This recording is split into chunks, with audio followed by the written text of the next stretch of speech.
Hello class, my name is Bob Hannigan. I'm in the Management 465 Fall 2025 semester with Professor Garrard. Today, I'll be walking you through a case study of MarketBasket, a grocery store chain with a fascinating leadership story. I want to show you how leadership theory connects with real-world business challenges and what lessons we can take away. Let me start by giving you some context. MarketBasket is a family-owned grocery store in New England. It's built a reputation for low prices and strong community ties. The main challenge has been recurring leadership disputes within the family that destabilized the business. The leadership challenge here is unique.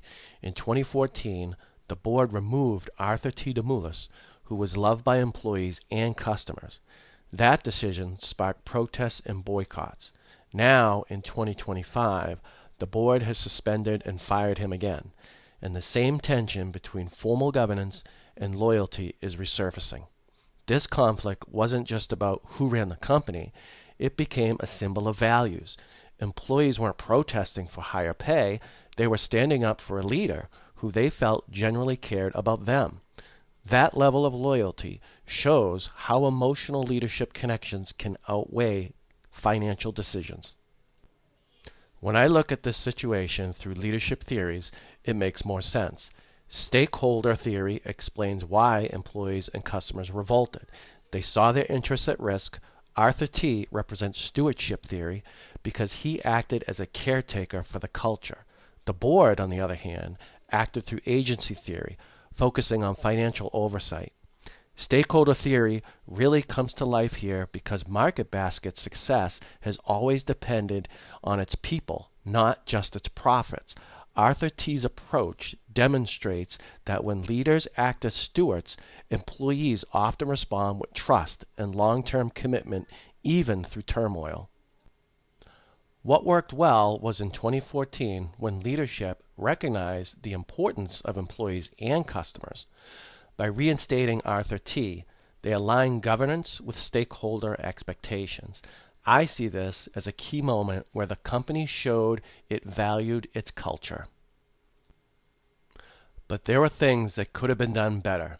For me, the lack of succession planning stands out. It left the company very vulnerable.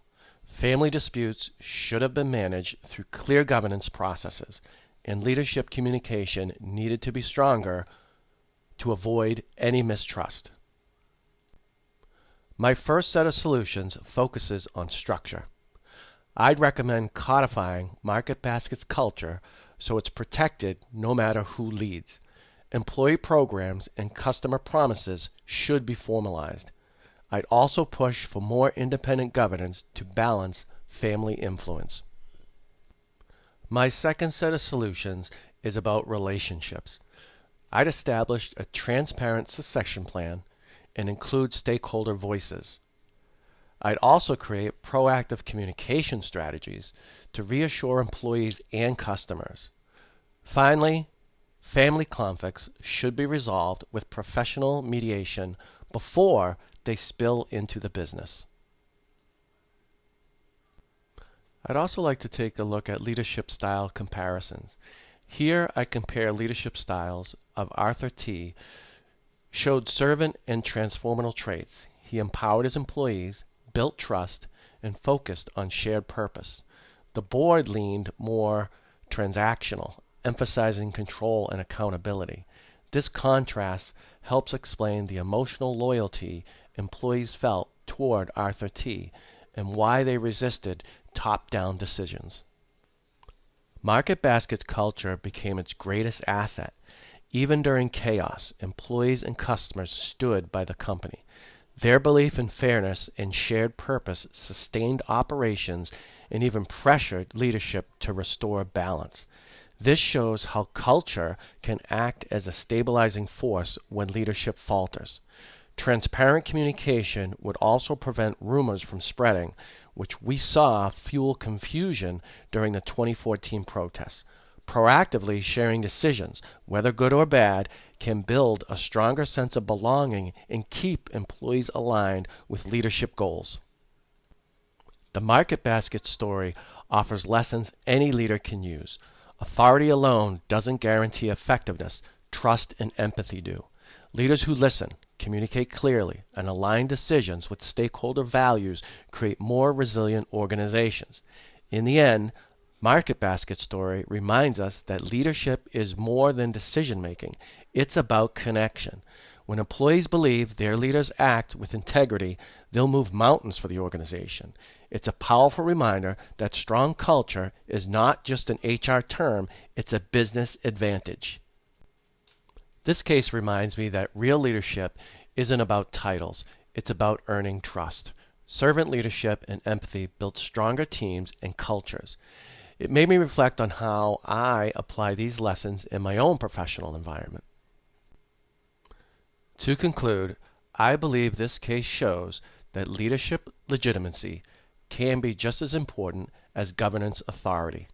Protecting culture is essential to continuity. The biggest takeaways for me are that succession planning, governance reform, and communication are key to stability. As I wrap up my presentation, I want to leave you with this question. How do you think Market Basket, or any company, can preserve culture values while also maintaining strong governance?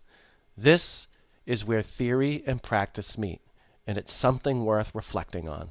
Thank you.